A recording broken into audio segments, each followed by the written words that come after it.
नमस्कार मित्रों, हमारी सीरीज चल रही है एपिसोड नंबर 17 की, जिसे हम बात कर रहे हैं भृगु संहिता की। भृगु संहिता के अंतर्गत आज हम बात करने जा रहे हैं सिंह लग्न के प्रथम भाव में यदि बुध स्थित हो तो उसके क्या फलादेश होंगे। प्रथम भाव में 5 नंबर का मतलब होता है सिंह लग्न, और सिंह लग्न में बुध द्वितीय भाव और एकादश भाव, इन दोनों भावों का स्वामी होता है। देखिए, जब कभी बुध लग्न भाव में स्थित हो जाता है तो लग्न को बुध के पॉजिटिव कंटेंट्स प्राप्त हो जाते हैं।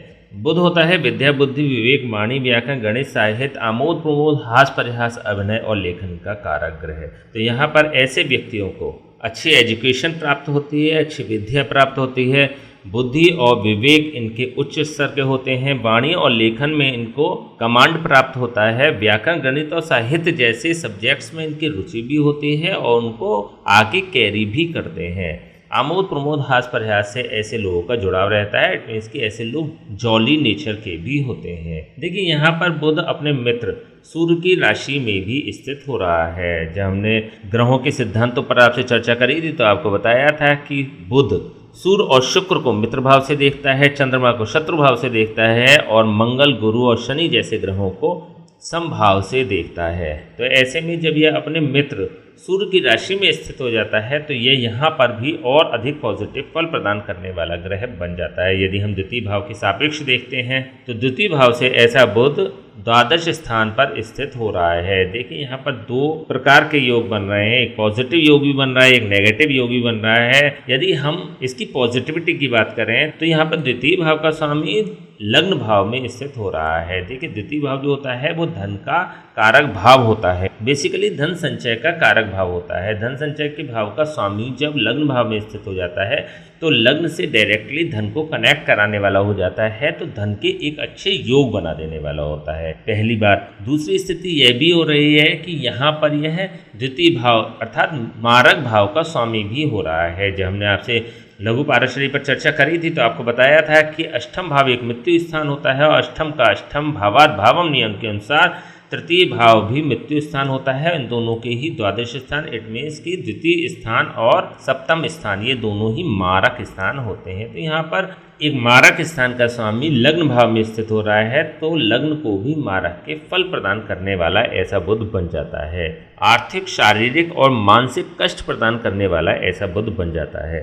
बुध से संबंधित रोग होने की भी ऐसे व्यक्तियों को संभावना बढ़ जाती है। बुध होता है कंठ, नाभि स्थान, त्वचा और नसों का कारक ग्रह है, तो इन सभी से संबंधित व्यक्ति को रोग होने की संभावना बढ़ जाएगी।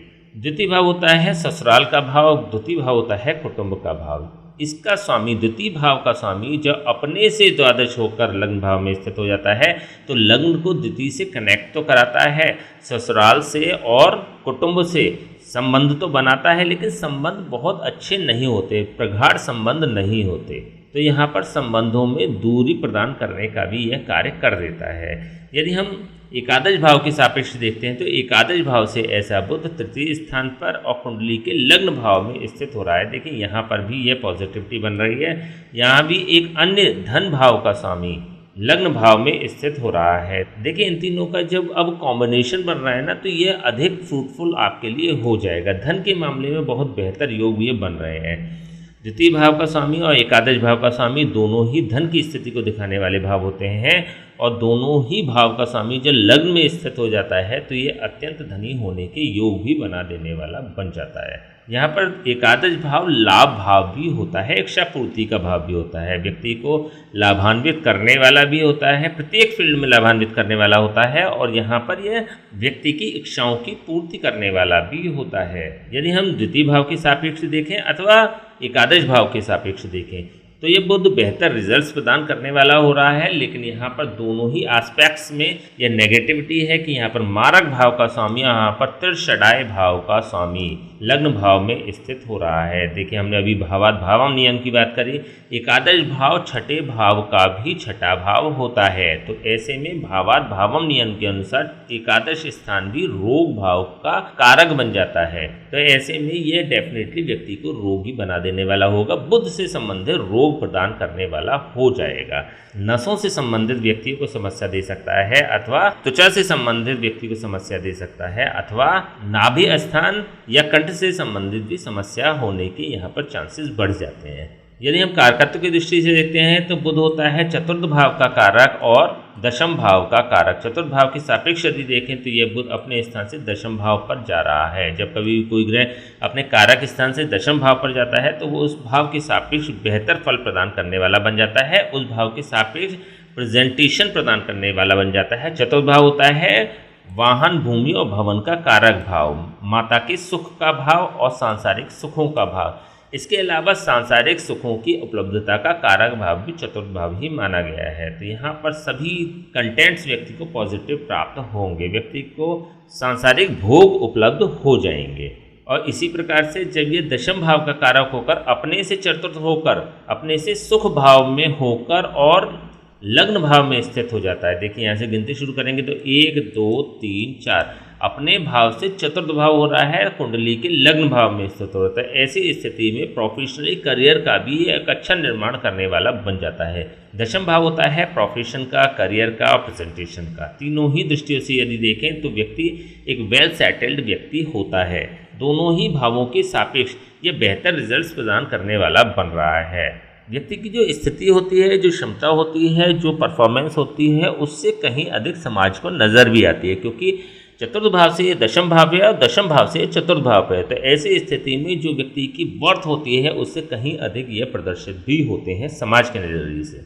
ऐसे लोग सामाजिक दृष्टि से एक वेल सेटल्ड और रिनाउंड पर्सन भी होते हैं। बुध की यहाँ से पूर्ण दृष्टि सप्तम भाव पर पड़ रही है। सप्तम भाव होता है जीवन साथी का भाव, बिजनेस पार्टनरशिप का भाव और रेगुलर इनकम का भाव। तीनों के ही सापेक्ष ये बुध बेहतर रिजल्ट्स प्रदान करने वाला बन जाएगा, क्योंकि यहाँ पर धन भाव का स्वामी होकर यह लग्न भाव में बैठ रहा है। देखिए यहाँ पर एक नियम कार्य करेगा कि हमने पहले भी कई बार जिसकी चर्चा करी है कि जब कभी भी दो अशुभ भावों का स्वामी, क्योंकि यहाँ पे अशुभ है, यहाँ पे त्रिषडाय भाव का स्वामी हो रहा है। हमने बात करी कि 3, 6 और 11 ये तीनों ही त्रिषडाय भाव होते हैं। कुंडली के ऐसे भाव होते हैं जो शुभ और अशुभ दोनों प्रकार के मिश्रित फल प्रदान किया करते हैं। और यहाँ पर एक मारक भाव का स्वामी होकर भी यह अशुभ हो रहा है। तो दोनों ही स्थितियों में यदि देखें तो बुध नकारात्मक होकर जो लग्न भाव में बैठता है तो यहाँ पर एक नियम कार्य करता है कि जब कभी भी कोई भी शुभ ग्रह अशुभ भाव का स्वामी होकर शुभ भाव में अगेन बैठ जाता है तो स्वयं शुभ हो जाता है, लेकिन उस संबंधित भाव को दूषितता प्रदान कर देता है। तो ऐसी स्थिति में बुध शुभ तो हो जाएगा और जहाँ से जब इसकी सप्तम भाव पर दृष्टि पड़ेगी तो अपने जीवन साथी को भी बुध से संबंधित कंटेंट्स प्रदान कर देने वाला यह बन जाएगा। जैसा कि हमने बताया कि बुध विद्या, बुद्धि, विवेक, वाणी, व्याकरण, गणित, साहित्य, आमोद प्रमोद, हास्य परिहास, अभिनय और लेखन का कारक ग्रह होता है। तो व्यक्ति के जीवन साथी को भी यह कंटेंट्स प्रदान कर देता है और इसी के साथ कुछ रोग होने की संभावना भी दिखा देता है, लेकिन रोग अत्यधिक नहीं होंगे। रोग जो होंगे वो लग्न भाव के सापेक्ष कम होंगे। कुछ परेशानी हो सकती है लेकिन पूर्ण रूप से अधिक परेशानी होने के योग यहाँ पर नज़र नहीं आते। चलिए हम बात कर लेते हैं इसके उपाय। क्या उपाय हो सकते हैं। यहाँ पर लग्न में बुध स्थित हो रहा है, स्वास्थ्य के प्रति कुछ नेगेटिविटी प्रदान कर सकता है। तो ऐसे में एक सिंपल उपाय कर सकते हैं। बुधवार से प्रारंभ करके 43 डेज लगातार बकरी को अथवा गाय को पालक देना शुरू कर दें। इसके अलावा 43 डेज समाप्त होने के बाद, कंटिन्यूटी में समाप्त होने के बाद इस कार्य को आप वीकली कर दें। एवरी वेडनेसडे आपको करना चाहिए। केवल आप ये सिंपल सा उपाय कर लेंगे तब भी बुध की महादशा और अंतर्दशा आपके लिए बेहतर रिजल्ट्स प्रदान करने वाली बन जाएगी। ठीक है, तो चलिए आज हमने बात करी सिंह लग्न के प्रथम भाव में यदि बुध स्थित हो तो उसके क्या फलादेश होंगे। नेक्स्ट वीडियो में बात करेंगे हम सिंह लग्न के द्वितीय भाव में यदि बुध स्थित हो तो उसके क्या फलादेश होंगे। तब तक के लिए हम आज्ञा दीजिए। नमस्कार।